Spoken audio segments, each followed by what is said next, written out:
Hello global thinkers, here is the video you voted for via the quick poll on our community board about South American countries wanting to join the BRICS group.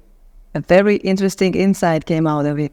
The global economic landscape is rapidly changing, and Latin American countries are keenly aware of the opportunities and benefits that lie in aligning with emerging economic powers. As we explore why Latin American nations are interested in joining the BRICS group, we find a complex tapestry of motivations and strategic alignments. The founding BRICS countries, which include Brazil, Russia, India, China, and South Africa, have emerged as significant players in the global economy. Latin American countries may seek to become members of BRICS due to the potential benefits they perceive in aligning with this influential bloc.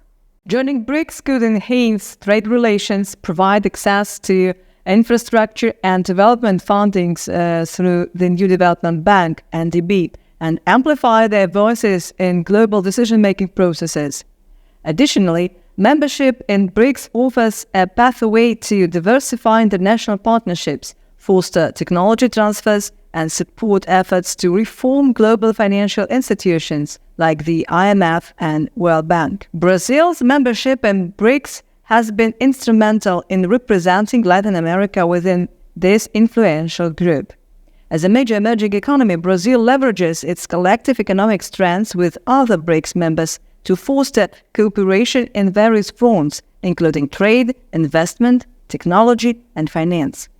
Brazil's global ambitions are reflected in its active role within BRICS, advocating for reforms within international financial institutions and promote South-South cooperation. The relationship between BRICS and MERCOSUR, the South American trade bloc, adds another layer to this intricate story.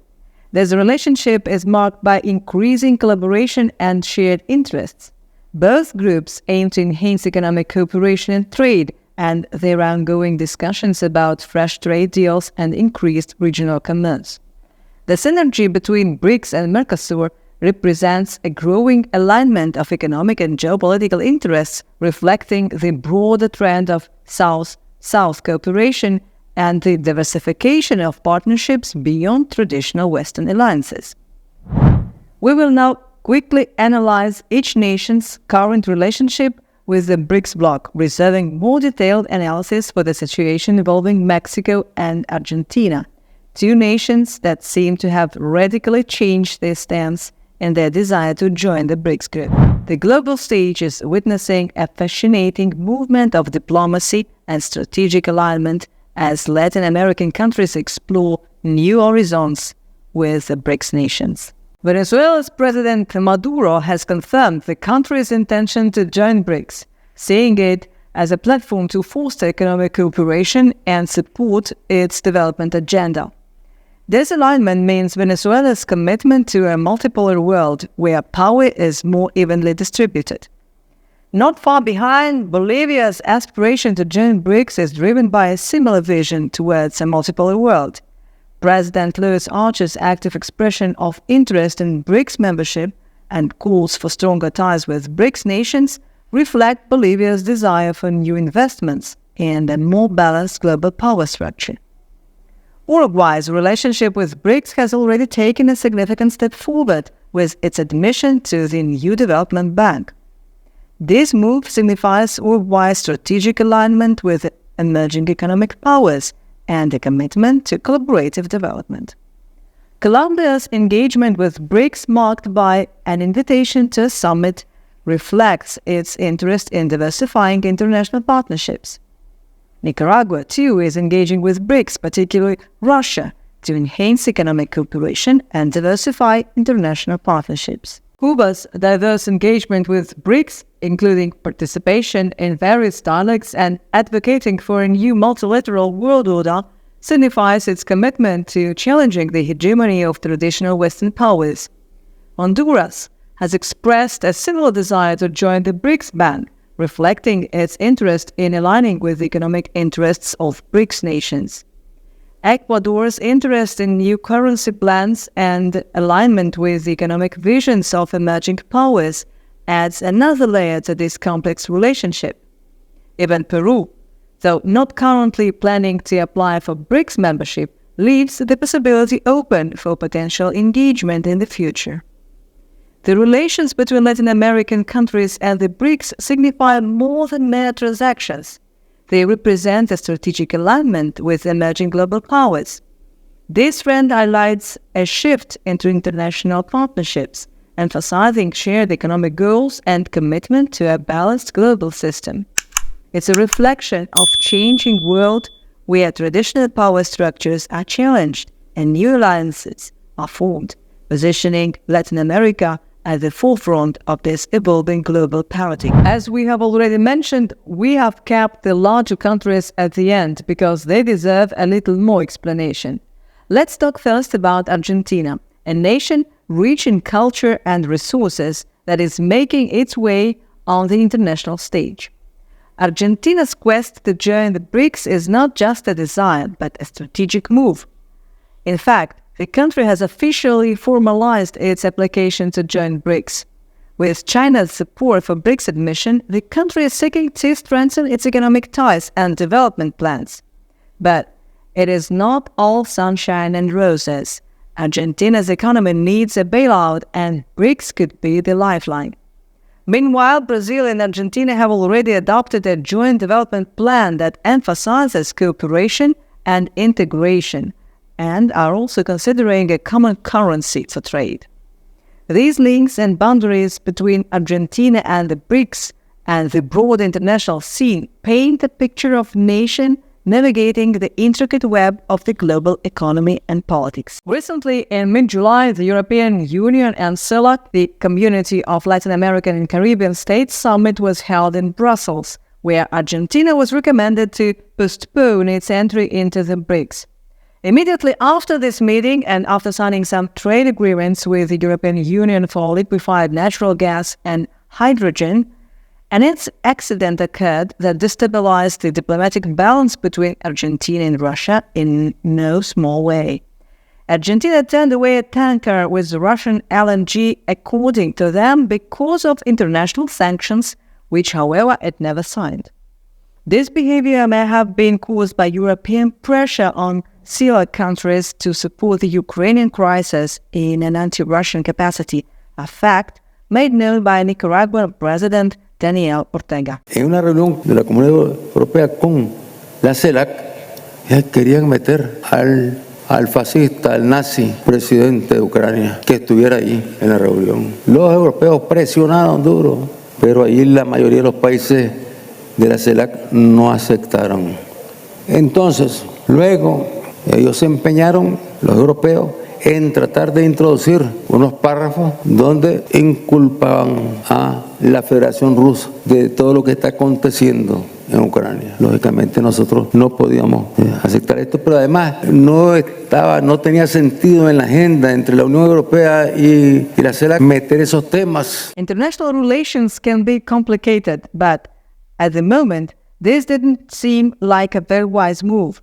Indeed, it is suspected to be the result of further external pressure on BRICS ahead of the upcoming summit, a topic we have already covered in another video. Watch it, the link is here above or in the description.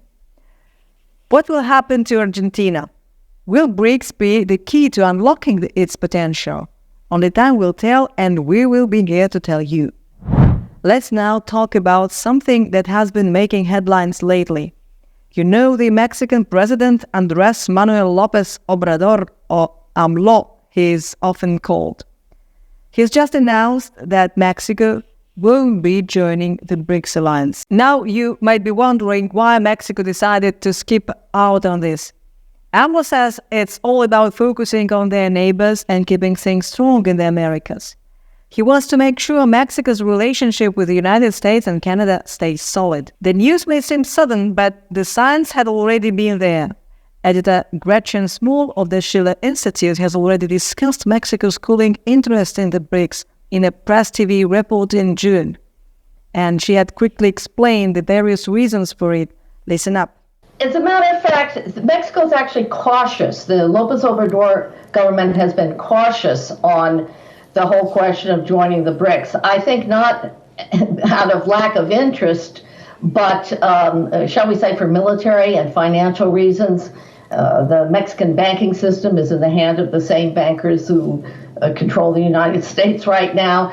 And the military question, I think I don't need to explain further. So Mexico's been cautious in saying, well, maybe we should just get what we can out of the free trade accord. If you want to know more, the link to the entire episode is in the description, so be sure to check it out. So what's behind Mexico's change of heart?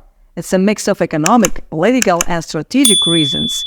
Mexico wants to keep close ties with North America, respect its own sovereignty, and follow its unique path in the world. Even though BRICS is important globally, Mexico's leaders are choosing to focus on their immediate neighborhood and long-standing friendships. AMLO's all about strengthening the bond with the United States and Canada. He wants to grow Mexico as a region, sharing investments, technology, and workforce among the three countries. And he's not forgetting about projects like the Interoceanic Corridor of the Isthmus of Tehuantepec, abbreviated as CIIT, and the United States-Mexico-Canada Agreement, the USMCA. But here is where it gets interesting. Mexico's also got strong connections with China, Russia, and Brazil.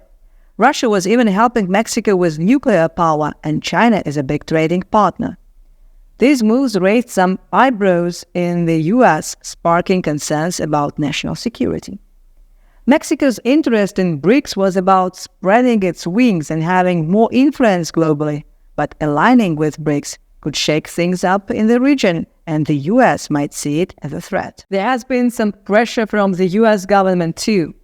Mexico's focus on social spending and infrastructure didn't sit well with U.S. demands to fight drug cartels. Senator Lindsey Graham's tough talk, even suggesting an invasion of Mexico, didn't help matters. Mexico's president wasn't happy about being pushed to solve a problem they see as the U.S.'s issue, leading to a sudden shift in their stance. But here is a twist. Mexico never actually sent an application to join BRICS. Thus, it seems that AMLO's emphasis on independence and sovereignty demonstrates Mexico's desire to go its own way, balancing historical ties with the United States and growing connections with other major players such as Russia and China. Isn't it amazing to see how the world is weaving together in these unprecedented ways? We have just scratched the surface of the intricate relations between Latin American countries and the BRICS. Whether it is Argentina's strategic moves, Venezuela's ambitions, or Mexico's unique path, every twist and turn makes this global dance all the more fascinating. But hey, we are not stopping here. We have got more insights, more analysis, and more stories from around the world waiting just for you. Want to dive deeper into international relations, economics? Click right here on the next video and let's continue this journey together. And if you have enjoyed this conversation, don't forget to hit that like button and subscribe to our channel. Your support means the world to us, and it helps us bring you content that truly matters. Feel free to comment below with your thoughts and questions. We read them all, and who knows, your comment might spark our next big discussion. Stay curious and stay with us. See you in the next video.